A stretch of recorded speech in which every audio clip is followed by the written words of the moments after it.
Hi guys, Dorothy here, Professional Astrologer. Today I'm going to talk to you about the week of April 8th. Now in the middle of this week, we do have some significant transits going on, planets changing direction.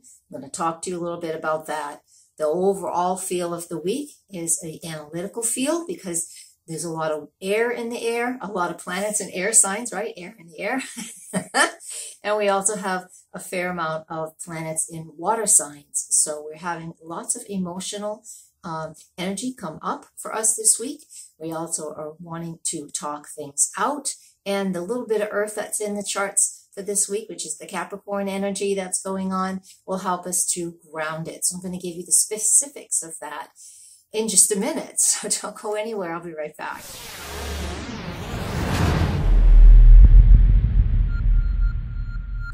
All right, welcome back. So let's get started. Monday, April 8th. The moon exalted in the sign of Taurus, which means it's her second favorite sign besides the one that she's in charge of, which is Cancer. So when the moon's in Taurus, we're always focusing on what we love and what we value.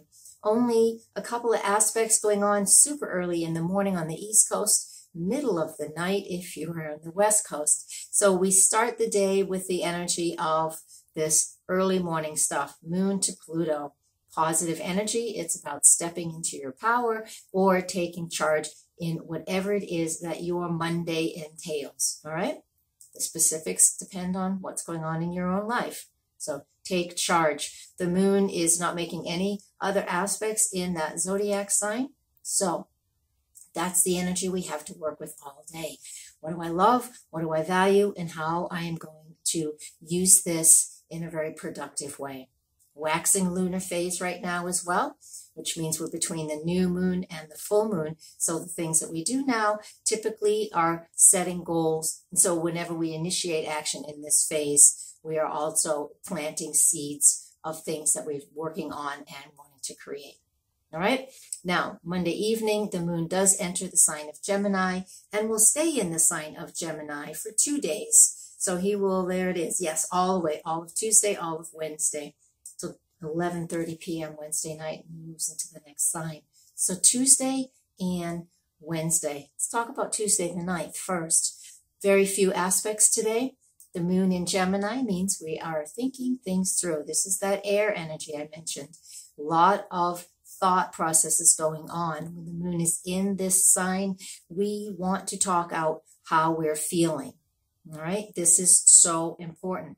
It's important to do this, especially now, because when we move on to Wednesday, the 10th, one of the main aspects, and this is the busiest day of the week, of course, it's like last week, Wednesday the 10th, Venus in Pisces is in her most romantic place. She loves here.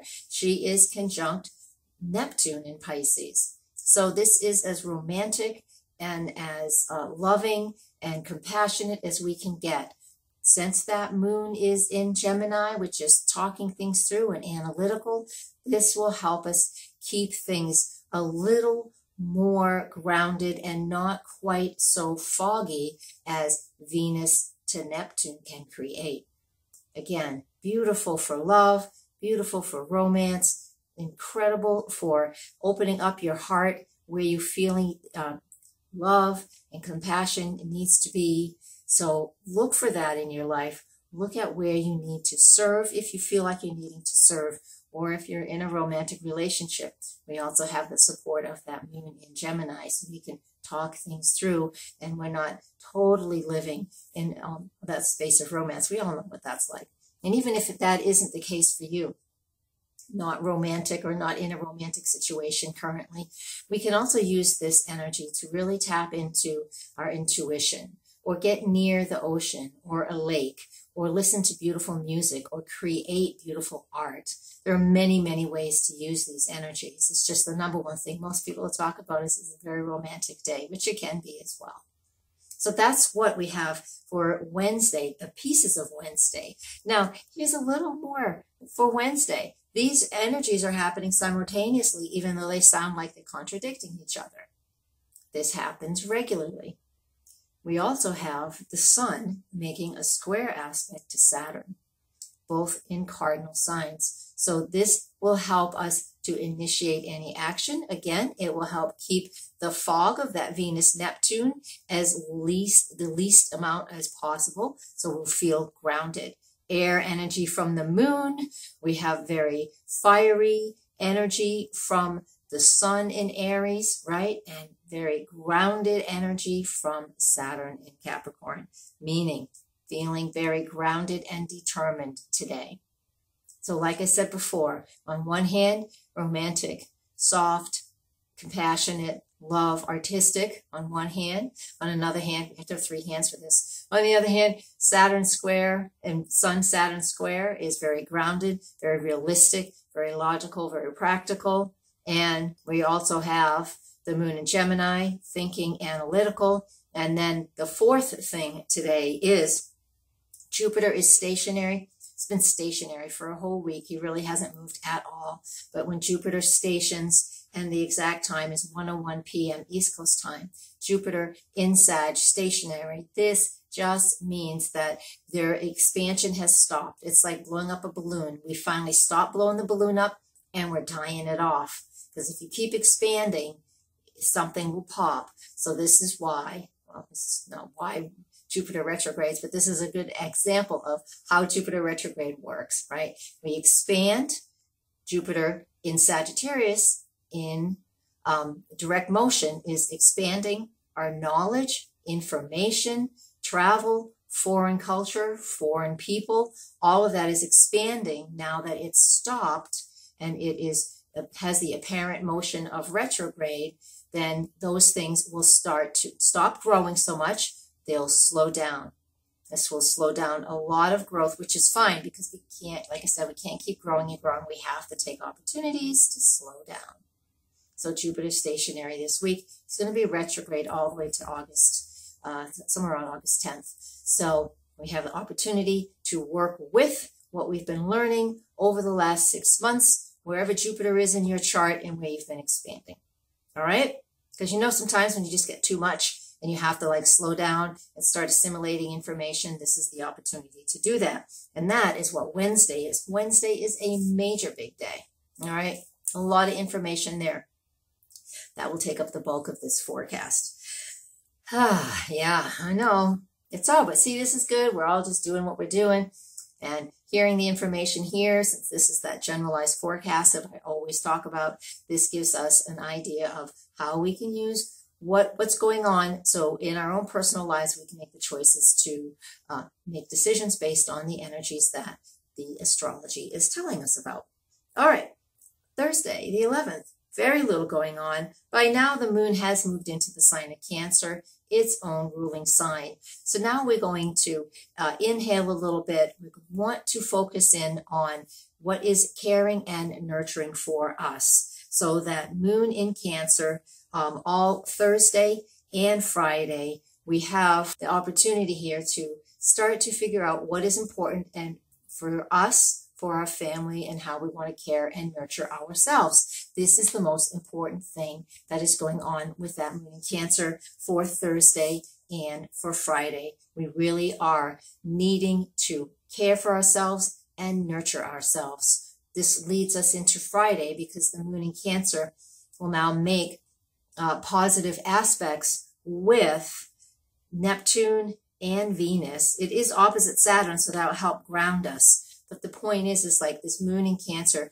is on Friday is especially important for us to make sure we are not forgetting to take care of ourselves.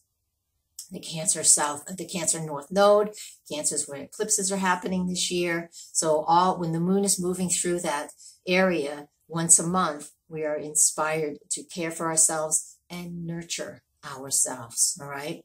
That is what Friday is all about. So we're going to move on to Saturday the 13th and Sunday the 14th.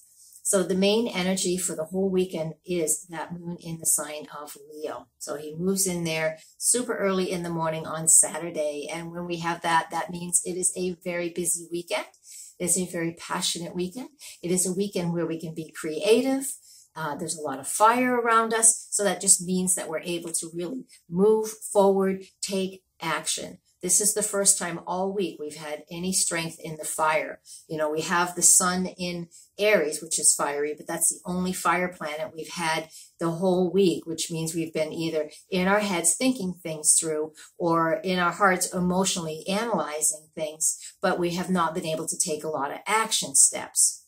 The moon in Leo, making all of the aspects it's going to make on Saturday the 13th and Sunday the 14th, tell us that we're able to now take steps. There's a couple of difficult aspects going on with the moon on Sunday. Difficult in the sense that we just need to make sure that we stay in a mutable place. So if we are making decisions and going for something, that we're not so hard-nosed about it that we're not able to be a little bit changeable. Because, let me put my book down, because these aspects that the moon is making on Sunday are about making adjustments. So I'm going to take like about 2 steps forward, figure out what I'm going to do. A couple more steps forward, figure out what I'm going to do. Make those adjustments. So just know that Saturday and especially Sunday is not like when you have something in mind, it's not like a straight line. We're going to have to come at things a little bit, do something, make adjustments, come at things a little bit more. So we're kind of coming at things a little bit sideways, just so we are able to remain a little more changeable and mutable. So even though that moon in Leo is a fixed sign and it's definitely got its mindset on things, you need to make sure you remain flexible over the weekend. Doesn't have to be a significant issue. I just want you to recognize that, take your time, work through things, and just know that if adjustment is needed Saturday and Sunday, that's perfectly in alignment with what the astrology is telling us to do. All right? I'm going to leave you with that. Come to my website, nhastrologer.com. Join my email list. I send out this forecast, this written forecast and the video forecast just once a week. I don't harass people. I'm not a massive marketer. So you guys word of mouth and you guys copying and you guys pasting and sharing and liking and all of that is what helps me grow and helps me continue to share what I love to share with you. So come to my website and just explore and see what you got to go. And I'm going to leave you with that. All right. Thank you very much and blessings. Namaste.